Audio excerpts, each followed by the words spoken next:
Welcome back to America's Retirement Headquarters, home of the Retirement Guys Formula and America's Medicare Associates with Nolan Baker and Chaz Price. 419-794-3030 is the phone number. The website's arhq.com. You would think that if people are delaying or reversing their retirement, it's because of money. It is the number one concern among retirees and pre-retirees, after all, running out of money. But a new survey, it begs to differ. It found half wanted to continue the intellectual stimulation from working. Another third said they don't want to feel a lack of purpose. Have you come across this with some of your clients? It is really kind of what we refer to as the mind shift. The mind shift is going from, getting up every single day and, doing the 9 to 5, as they call it, being used to that routine and then figuring out, if they go ahead and retire, what does that look like? And, how do you look for purpose after retirement? I think in this example where it found a lot of the people wanted to continue to work for that and intellectual stimulation makes a ton of sense. I mean, the last thing you want to do is retire, sit at home and turn on the news channel and watch news all day long. It'll, drive you insane, and it's super unhealthy. But a lot of the times that we're finding people that are retiring, it's a matter of looking for how do they determine what they do with their wealth and create a purpose. You were recently doing a Social Security presentation, and in that presentation, we talk a lot about different strategies on when to draw benefits. And, the common theme that we talk to people about is it may be better off to get the most bang for the buck to delay benefits. But in the example, you had talked about a lady named Emily who had recently sold her business. She had substantial assets saved up.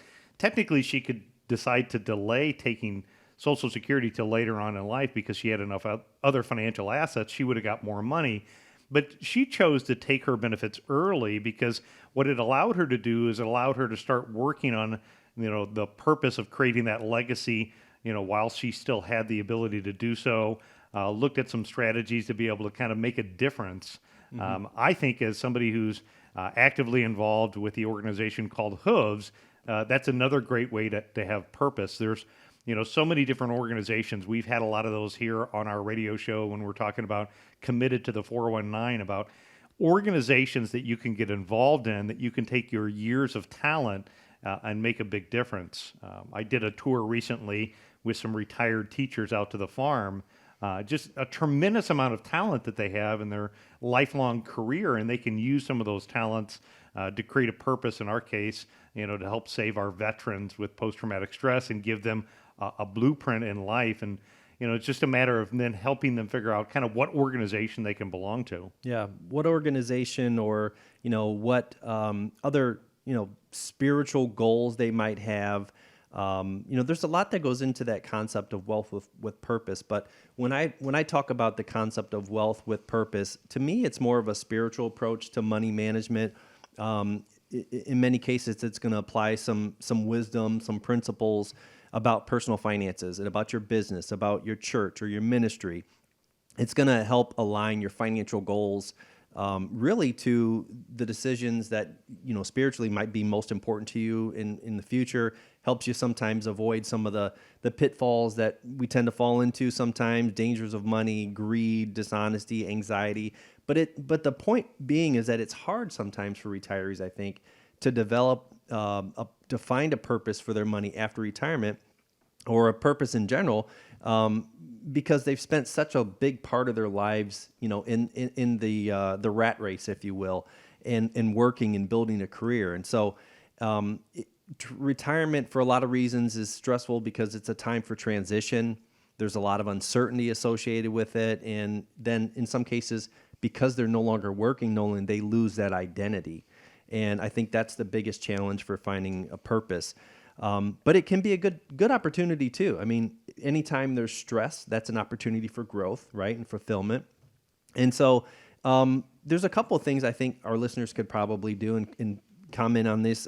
Just jump in here, but if you just take some time to really reflect on what's important to you, and that's actually one of the questions we ask in our first initial discovery with clients is, what's important to you when it comes to money? What do you value as it pertains to money? What are you passionate about?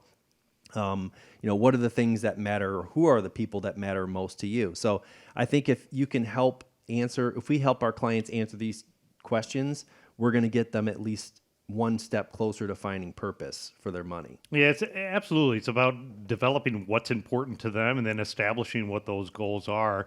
When we look at it, it's coaching them. A lot of times we're able to help offer that coaching and the ability to kind of mentor them with other retirees that we work with other organizations that we work with. But and there oftentimes is still financial decisions that can help create that wealth, give your money even more of a purpose. I mean, if we think about this, wealth usually is gone either during somebody's lifetime or even when they pass it to the next generation. It's rare it makes it 2 or 3 generations beyond that. I had a conversation recently with a radio show listener that had called in, came into the office, was pretty excited about the fact of they're not paying taxes right now. And, they haven't really had to touch their retirement nest egg, which is great that they've been able to have other sources of income that we're able to minimize the taxes that they have. But, by going through the planning process and talking about the goals with them, what I found out in Bill's situation, if he doesn't spend his money, his desire is to pass on that money to his children. Yeah. Pretty common that we would hear that. The challenge about that is his investments are tax-deferred retirement accounts. So although he's not paying taxes right now, when he passes that money on to his children, most likely they're going to end up in a tax situation. Plus, the investments should be worth more money because they're continuing to grow. He's not touching them until he's forced to with required minimum distributions. And in addition to that, the tax rates could be higher in the future. Now, in his situation, what we did is we created a tax roadmap and we ran an analysis. And again, you want to always consult with your accountant before you make any financial decisions that impact your taxes. But when we looked at it, there was some money that he was able to take and move out of his retirement account and still be in either zero or very low tax bracket. And so it may be better off if legacy is important in his situation. For the purpose of his retirement, he may really want to start detaxifying that retirement account, systematically moving that money over into what could be potentially tax-free accounts. That could be in the form of life insurance. That could be in the form of Roth IRAs.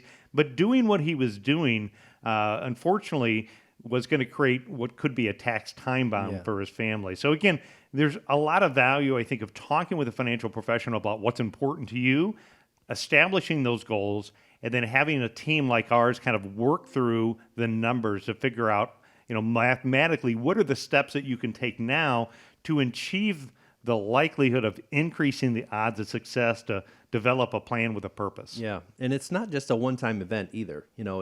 Finding purpose for retirement is going to be an ongoing process, in my opinion, and it's going to require, like you said, a lot of reflection and some action, and we're going to have to adapt because you're going to change. Your lifestyle is going to change. Quick note on that: we just had a meeting with a client or couple today. Nolan, how difficult is it though when you're trying to determine wealth with purpose, but when both spouses are not on the same page? And that's something that sometimes it was more tongue-in-cheek, more jokingly, but one spouse was like, no, I plan on having the last check bounce. The other spouse was like, no, we're not doing that, honey. We want to leave some money. And so that does kind of take a little bit of reconciliation. It comes down to cash flows and again, setting those realistic expectations and those goals. But you do need to kind of look at it as a couple sometimes as well, and I've experienced that where they're just not on the same page. The financial planning process kind of opens that Pandora box up, and we get to the bottom of what they really want to accomplish. So it's really rewarding when we get to the middle there, and there's a happy medium somewhere. Sometimes there's a degree of marriage counseling that you guys have to do at the team, and I'm glad you brought that up, actually, Chaz, because what is important to you in retirement? What are your values? It doesn't necessarily have to be completely altruistic. Maybe it's not an organization or leaving a legacy to your kids. Maybe you do want your last check to bounce to the undertaker. That is your prerogative. It is your money after all. But any way you go about it, you're going to have a plan in place to make sure that is executed properly, to make sure that check doesn't start bouncing 5 years before the end after all. But you need to have a plan in place. That's where the team at America's Retirement Headquarters comes into play. To get started, 419-794-3030, or you can go to the website as well, arhq.com.